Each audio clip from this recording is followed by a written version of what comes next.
Today I'm here with John Banks, who's the president of the Real Estate Board of New York, one of the most influential trade organizations in the country, with over 17,000 members. And its membership includes some of the top developers in the city, pretty much all the top developers in the city.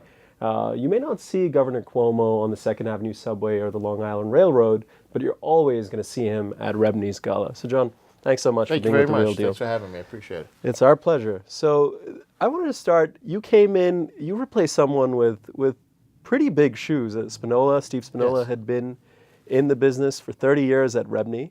He knew every square inch of Albany. He also had a really good relationship with developers. When you took over, how did you manage that transition? Couldn't have been easy. Oh, it absolutely was easy, and the reason it was easy is because Steve was a fantastic person to work with and to follow. He made every attempt to integrate me immediately into what was going on, to help explain to me the dynamics of the organization.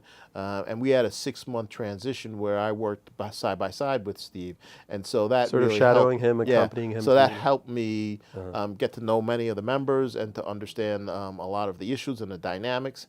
The similarities between Steve and I were that we both worked with many of the same people. So I had relationships with many of the elected officials that he had. And you came into government pretty much fresh out of school, right? I was a year out of school. For a year, I tried to sell investments and was horrible at it. Didn't realize. Tell me about that. What do you mean? I was an economics major and a political science major out of Manhattan College, and I thought I was going to get rich on Wall Street, and so I tried my hand at it, and I had completely no aptitude whatsoever for it. And then when you came to REBNY, you didn't come in at a time of, I wouldn't call it a stable time. There was a lot of turmoil in terms of things that you guys needed to accomplish. I think the 421A debate was really hot at that time. Midtown East rezoning had been going on for a long time. So what did you focus on initially when you started? So the immediate issue that we were working on was the 421A negotiations. The bulk of the negotiations with the administration was well established by the time I got there. So I got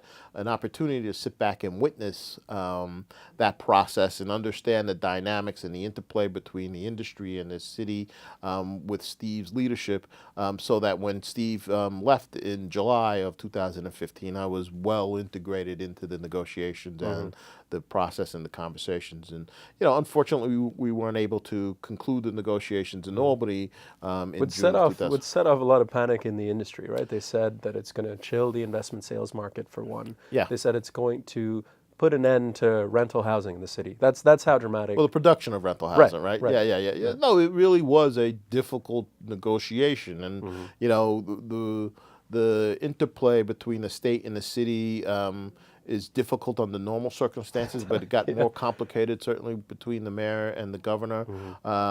Do you think that sort of, I don't want to say bad blood necessarily, but there is some animosity in public between the mayor and the governor? Do you think that makes your job harder? I don't think so, because I find both of them to want to do the right thing. They may have slightly different views of what that is, but they are both committed to the city of New York and to the state of New York. And so even though there might be differences and some of that plays out publicly, when you are dealing with public policy, a lot of that stuff that the public sees in the press doesn't actually come into the day-to-day discussions. One thing that I found extraordinary, and I think a lot of people made this criticism as well, was the 421A. The negotiations were essentially, at one point, it came down to REBNY and the building trades. Correct. Right? Negotiating on that one key issue of wages. But a lot of people had said this is essentially the government outsourcing an issue that affects hundreds of thousands of New Yorkers to two private groups. So how do you respond to that? I mean, this is something that the governor said, they're going to deal with this. They have to come to an agreement. I don't give it any value proposition. It was something that the political process dictated happen, and so I had no ability to change or control that, and so those were the cards I were dealt, so I played them. It was unusual, but I don't think it was the first time that sort of thing have happened. Task forces and other stakeholder groups are often involved in public policy development. And so while it may have been a little bit more unusual in that it was written into the legislation itself, the process of two stakeholders negotiating issues and discussing terms, and then the government executing on those terms is not completely unusual. And you had to go back and forth with Gary LaBarbera over this. It's something you're doing right now. We're actually speaking less than 24 hours after the City Council approved Intro 1447, Correct. which is something that REBNY had come out against. Could you help me understand some of the key reasons that you guys are not in support of this? So I just want to start at the outset to say that REBNY and our members are absolutely committed to public safety and the safety of construction workers. There is no dispute that more needed to be done. And this is a very serious problem right now. It's a Last very week serious problem. we had two construction That's right. deaths That's on right. the same day, and there's been a spike. There's obviously been a spike in development, so it That's comes right. with that. But it's at a level that's unacceptable in a top city like New York. And we agree with that. And that wasn't the fight. The fight was over the practical impact of the legislation as proposed. As you know, when the first bill came out and the only hearing that was held on the legislation back in January was a bill that would have mandated that all safety training take place through an approved apprenticeship program.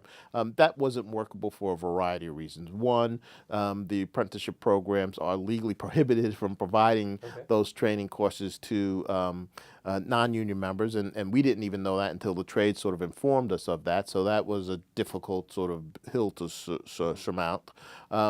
But then the other problem was there was a capacity issue. Like, so we estimate, based on the U.S. Census data, that there are roughly 185,000 members involved in the construction industry, and that is controlled for things that are, interior workers and things not specifically thought of as, hard construction or building construction. And given that number of people, to try to train them in the safety modules that had not even been developed yet, we felt was a bad piece of public policy, because it would have resulted, at least we anticipate, that it would result in potentially thousands upon thousands of people who have jobs today not having jobs because they could not get the training in the time frames that were under discussion during the negotiations of the legislation. And what was the response to that from City Council? I know Jumaane Williams has criticized REBNY for not really being a partner in this, not really advancing the dialogue, and this is what he said about, REBNY hasn't really been a partner. REBNY has been just sort of trying to obstruct the process. Well, it's unfortunate that he characterized it that way. We certainly believe that the legislation that was passed yesterday is better than that which was before the body 2 months ago. So, and I think many, and Jumaane Williams had said that, many of the issues that REBNY raised got incorporated in the final document. I think the debate and the difference between us and members of the City Council is that we still don't think that the issues that are fundamental to success in a safety training program as large and as complex as this have been resolved in the legislation. I think one of the issues, the fundamental issues, is who's footing the bill for this. You guys haven't really, have you guys figured out who is paying for this? So that's absolutely right. Nowhere has anyone been able to explain to us how people who are neither union workers or affiliated with a non-union open shop contractor are going to pay for the training that is required. So you have to look at it, and we approach it from an analytical standpoint, which unfortunately I don't think many of the participants in the dialogue used in order to make recommendations. So now they know that this is the state of play. What are they planning to do? Are they Where are they at? Well, my members will comply with the law. I mean, there's no question about that. We had hoped to make it a more reasonable and more effective piece of legislation by allowing things such as on-the-job training for the training. So if you look at Related and what's going on over here at Hudson Yards, they are a union job. And if you look at their experience, it is only when people who had, quote unquote, the safety training provided by the union apprenticeship program, it's only when Related required everyone to take additional on-site safety training that they saw their accidents and safety issues decline. So just because you receive training 15 years ago, 10 years ago, 5 years ago, 3 years ago, doesn't necessarily mean that you're going to adhere to those lessons on a daily basis.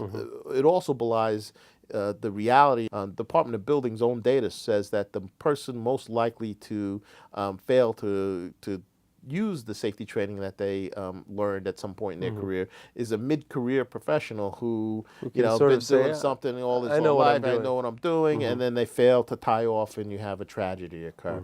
We argued that grandfathering a group of people into a program that may or may not had safety training 10 years ago, 15 years ago, is not going to help achieve the goal of being more safety oriented, right? It's only going to allow a subset of that population to avoid the additional training that everyone says that people should get on a regular basis. One of the things is you're going back, you're talking to these developers about this. One of the criticisms of REBNY for a long time, well before your tenure, and well before, so for a long time, has been that the Real Estate Board of New York, REBNY, should really be the Commercial Real Estate Board of New York. There is a sense in the industry that your interests are to look out more for the commercial space, and residential brokers and people who sort of depend on the residential side of the industry have long been neglected by REBNY. What's your response to that, and has that changed? Have you noticed that kind of criticism before? I've certainly heard that criticism since I came on board. I think that both my predecessor and certainly under my tenure, we have worked hard to represent the residential brokerage side of the world in a way that is reflective of their needs. I mean, one of the things that we are celebrating at REBNY today is the changes to the RLS system. We're going to talk about that for sure. Which is really focused on the residential brokerage side of the house. And that process started before I got there. So, Steve deserves as much credit as anybody for getting it going. We've been able to execute it over the last 2 years to the point where we started on August 1st offering a syndicated fee, which will provide many, many more opportunities for our members to get their listings out to as broad a population as possible. But besides this RLS initiative, which is definitely significant, and it has the ability to have an impact on a lot of the residential brokers in the city. If you think of some of the milestone accomplishments of REBNY, right, 421A, the Midtown East rezoning, affordable housing, there are many, many initiatives, but they tend to be on the commercial side a little bit more. So what else have you done for the residential industry? Well, so the residential members of REBNY, they have access to our continuing education. There are networking experiences. There are different kinds of services that are provided to them. There's an arbitration process that we provide for the members when there are disputes. The Universal Co-Brokerage Agreement provides a framework so that you're not arguing over deals up front. All of that stuff is do you guys step in to foundational. mediate disputes? When disputes are brought to us, yes, we have a mediation process and a committee that works through those disputes to try to come to resolution in an amicable way. One of the challenges for REBNY as it pertains to a residential community is, the things you cite, 421A, East Midtown, those are broad public policy issues. There are not broad public policy issues for the brokerage community, right? They're independent contractors, and there's not a lot that the political process, which is where REBNY is publicly known, can provide for them. So it's a different dynamic. And I can see that. And so it makes it harder for us to have the same value proposition. One of the areas that we have worked on that members tell us is things like the commercial rent tax is an issue. And predominantly on the commercial side, but that's something that is legislative that affects that side of the industry. There aren't many legislative things that can help the brokerage side. I guess Airbnb and how it impacts the rental market is something that you guys have worked on. So again, Airbnb is a great example of where REBNY took a stand that benefited not just the residential members but also the owners. So one of the things we were talking about was initiatives on the residential side. And sort of the mother of all initiatives is the RLS, the REBNY RLS, which has been in the makings ever since I started covering this beat. And some people say that, you guys have said that it's always been a part of the plan.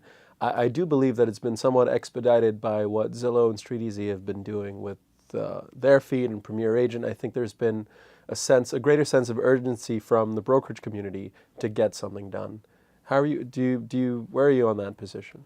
Well, I think that certainly the work that we were doing prior to this year's changes by Zillow and StreetEasy, with the Premier Agent and then charging for rental listings, elevated during this year because of those things. But the foundational work to make syndication happen, as I said, began under my predecessor, and certainly we've worked through my tenure here to get it done. What happened was, we were planning on a 2017 year rollout.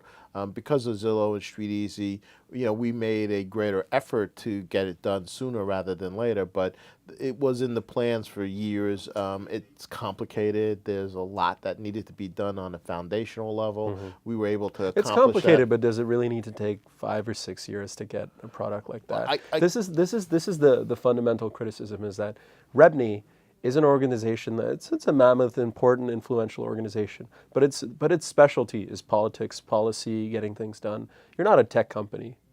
You're We competing, haven't been, right?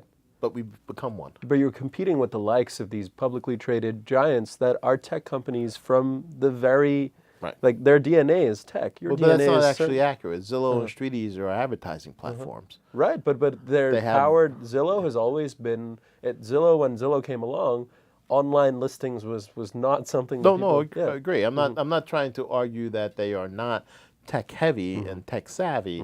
What I'm saying is that they're an advertising platform that uses a lot of technology in order to provide the service and a product. REBNY is not and has not been traditionally a tech savvy organization.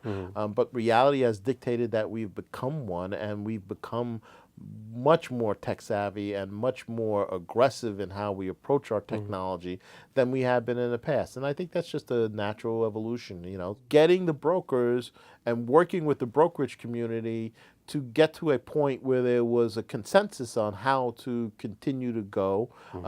Took time, and but they're I mean, some people have likened them to the five families. There's disagreements, there's feuds between these brokerages. We've had a situation where we called it an alliance. Essentially, they agreed to syndicate exclusively through you guys, the REBNY RLS. However, a few weeks ago, Corcoran, or NRT rather, struck a deal which would allow them to post rental listings and sales listings for no charge on StreetEasy, right? That must have been a blow, right? That doesn't mean they're not at all. stopping. They continue to provide their feed through the RLS. Sure, but there is power in being the only one, right? And this is the incumbent. Like, no matter how you look at it, StreetEasy is the incumbent. That's Yes. where people tend to go with their listings. That's where consumers tend to go. So to have that as an option while REBNY RLS is also in place, does that not weaken your position? No, I don't think so at all. Our purpose behind syndication is not to exclude anybody from having the feed.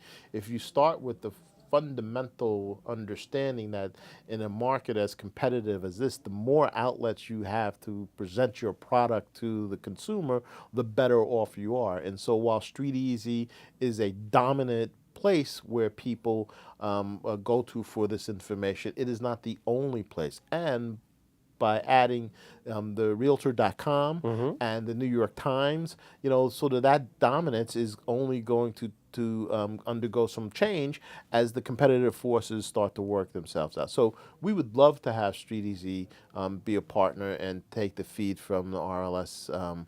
They've said no, right? And the reason they cite is data quality and losing something when you add a second layer. What's your response to that? And I think those issues have largely been resolved by the rollout that we've undertaken over the last year. I mean, a significant amount of time was cleaning up the data that REBNY had in its old database, in the old RLS system. That takes time, and we've done that. And so that debate is no longer germane, because the data quality that in the past may have not been there is certainly not an issue now. Do you think there is any fallout from? So you had sent a letter, or Yes. intended to send a letter. No, we sent the letter. Sent the letter to the DOS, saying this is creating consumer confusion.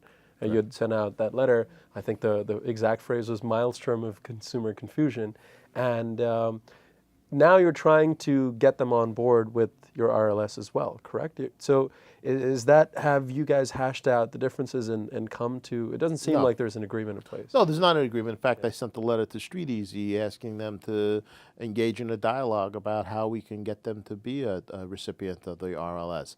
I mean, our purpose of asking this Department of State to opine on the Premier Agent Program was simply to provide clarity to our members, because we did not know whether or not what was being done by Street Easy with the Premier Agent Program was within the rules that the state of New York You mean had in terms applied. of advertising In terms of rules, right? Could be advertising, false right? Right. advertisements. You're right. There could be questions about it. There could be issues about it. So we asked our regulatory body, please tell us how we should advise our Did you get a agents. response? We have not gotten an official response yet. Isn't that part of the issue, that the DOS is known to be sort of in its pace so slow that not really, we've had issues where we've done stories and reported back, hey, this is something you probably want to look at. This seems like a really shady thing. A year goes by, we get nothing. Right. So doesn't that almost have no teeth when there's no response, or they're known to be very sluggish? No, government, government is... And you've been doing this for a long time. Which is why I'm not surprised at the pace at which government makes change. Our government is designed, thankfully, so that there cannot be necessarily I'm going to get to that radical too, yeah. change overnight, right? There needs to be a long and deliberative process about what happens. And so, the fact that the Department of State is doing their due diligence to try to figure out how best to advise our members is not a surprise to me. I wish they would have offered that opinion, but I understand what they're going through in order to satisfy their needs and to make sure that all the I's and T's are dealt with, I's are dotted, T's are crossed. So that doesn't surprise me. I understand government. I've been doing this a long time, so I'm not surprised But in by this it. stalemate, while the stalemate is happening, yes, you're acquiring feeds. You've struck, I think the Realtor.com deal was a really important one. I'm less sure about the New York Times deal, just because, well, let's talk about that. The New York Times doesn't have that cachet in terms of real estate. That's not where people go to search for a home anymore, the way it was 15 years ago, right? That's right. And we think that the business change that they made, not requiring agents to list their fees, their product on the Times website for a fee, is a monumental and change, and we're very excited about it, so that the Times recognizes that. So they used to charge each agent to put something on the agent. right. Why would I go here if I have? That's right. And so now that that's free through the RLS process, where each brokerage can go to a list of several hundred third-party participants and click on which ones they want. The New York Times, again, that's just going to get their product out before a broader portion of the public. And if the Times and our other partners advertises that this is where people go, Times has a great brand. People Always, yeah. trust it, and so I think that will change some of the dynamic. So you went to the Sulzbergers and you did this deal. Right before you had gone to them, you had Murdoch's company. You had Realtor.com. That's right. Talk a little bit about that deal and how that came about. Because that while Realtor.com doesn't really have much of a stake in New York yet, it is a national giant, right? And I think they really do want to expand what they're doing here. Well, both Realtor and the Times want to be a player in this platform, right, for a variety of reasons that they can speak to. And we were excited because of their ability to leverage a national audience of people who are potentially going to consider moving to New York, or the ability for them to raise awareness about the product that is now on their website. Those are only positive things for our members. Again, I approach this not by what the New York Times needs or what Realtor.com needs. Is my members deserve the opportunity to put their product out before as many people as possible. And if that means I do a deal with Realtor.com and do a deal with the New York Times and do a deal with Street Easy, I will do that. I wanted to ask you one question about politics and then bring it back to REBNY. So next year's races, very important. There's going to be a lot of discussion about sort of the future of rent laws, and something that you guys have obviously been preparing for, spending money on. And we did a story, I believe, in July. There was a $300,000 spent on sort of that REBNY pact that is focused on this. How important is it for you to to keep the Senate Republican?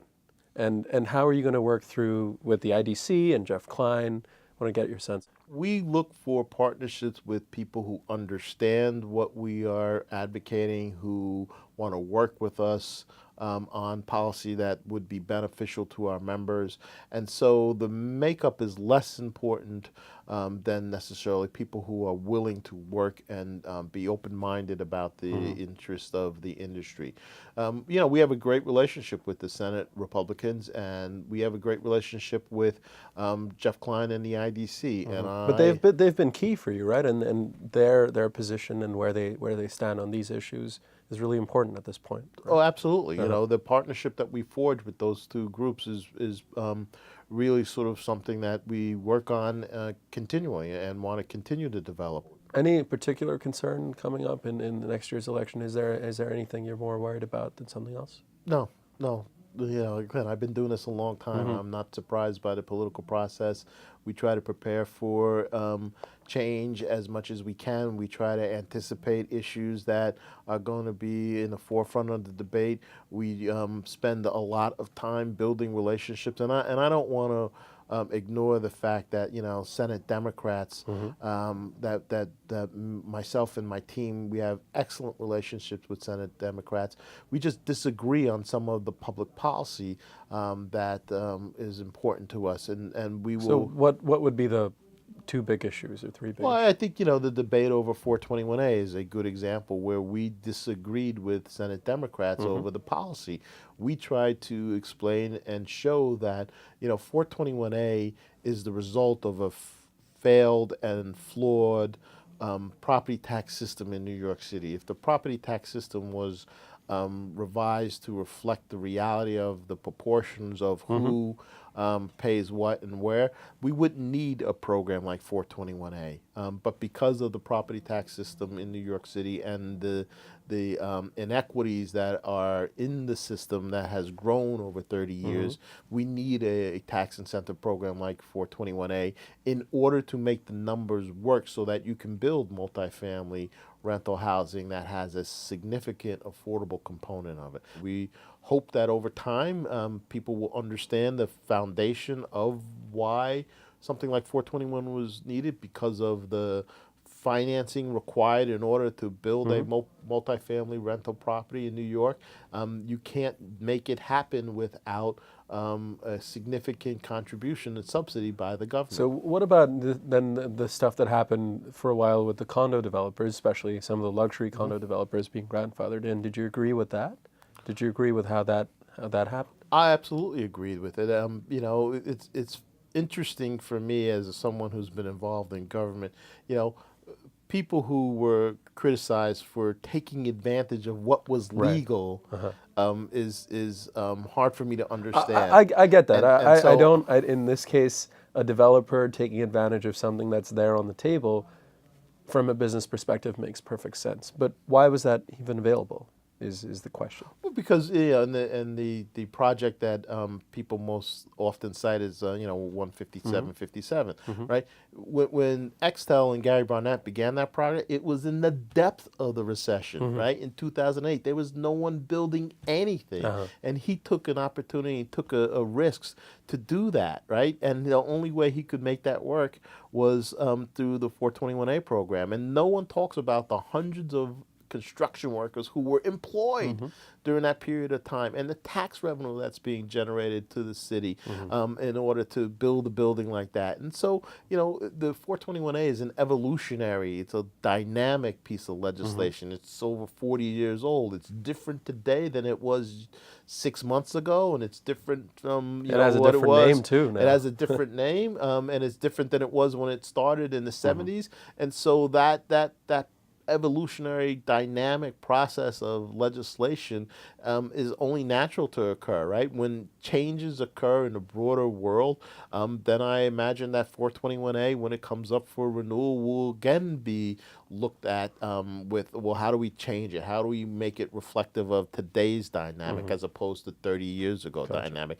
And so, when, those projects were started in 2008 and 2009 under the old 428 program is totally appropriate for them to happen there. And over time, there's been a decision to focus it more on affordable housing as opposed to just construction of housing, Yeah. and that's only natural.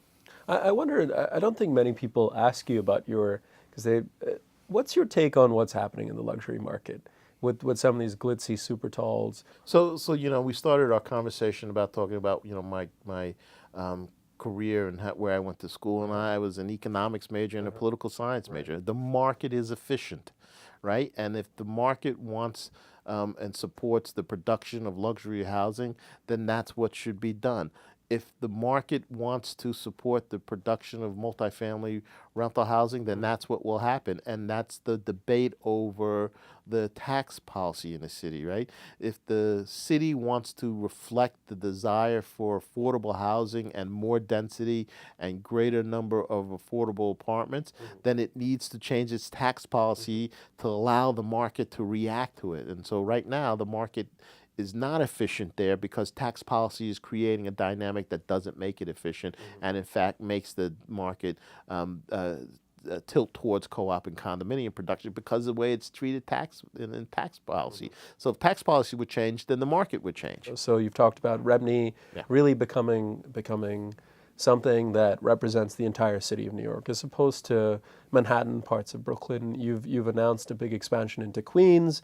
I'm not sure where you stand in the Bronx, but can you talk a little bit about where that expansion's going, what sort of challenges you're running into? So, we've made really good progress in southern Brooklyn, bringing in new members. Queens, we've also made good progress in bringing new members. The Bronx, we've not made as much progress. Are you getting resistance from some of the big brokerages, let's say a Fillmore Real Estate that has sort of an empire in Brooklyn, or Exit Realty in Queens? What's the incentive for them to join? Well, the incentive is the ability to co-broker.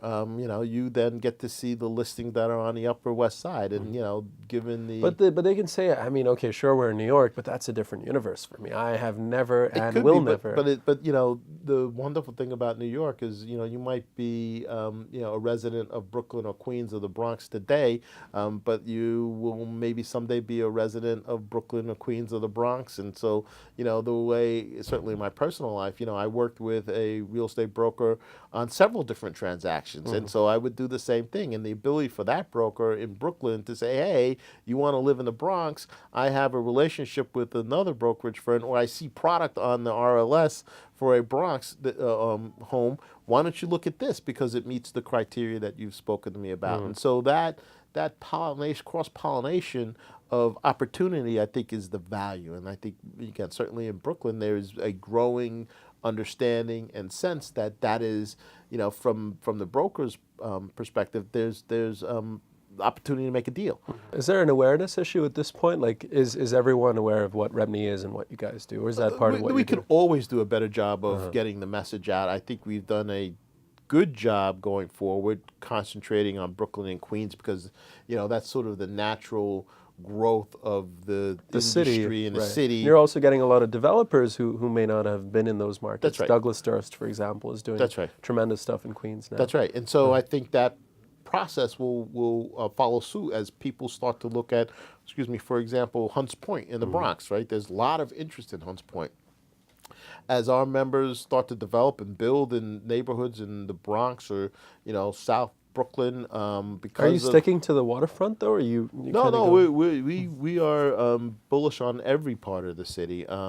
Again, the decisions that a developer makes are different than what REBNY does, and so that is driving the process. But once they identify an area or a neighborhood where development is going to take place, we want to be supportive of that and provide our members an opportunity to market that product. And are you having events and all that out there? Sure. Out in Brooklyn and Queens, definitely. The Bronx has been a little bit slower to get started, but they're definitely on our radar. What kind of resistance are you facing? It's not a resistance. It's just it's a matter of us getting our name out in front of people in the Bronx. As you said, as the development occurs, there'll be a natural growth in that, and then our members will follow that, and then people who work in the Bronx exclusively will see that development and want to get involved in that development, and so that might be the impetus for them to reach out and want to join REBNY. Are you a natural schmoozer? Are you good at Am walking I? I through? don't know. Have you trained yourself? My mom, rest in peace, used to say I was a Philadelphia lawyer when I was a kid. So I think that means she thought I was full of BS back then. Fair enough. John Banks, thank you so much. Thank you very much. I enjoyed our conversation. Thank you.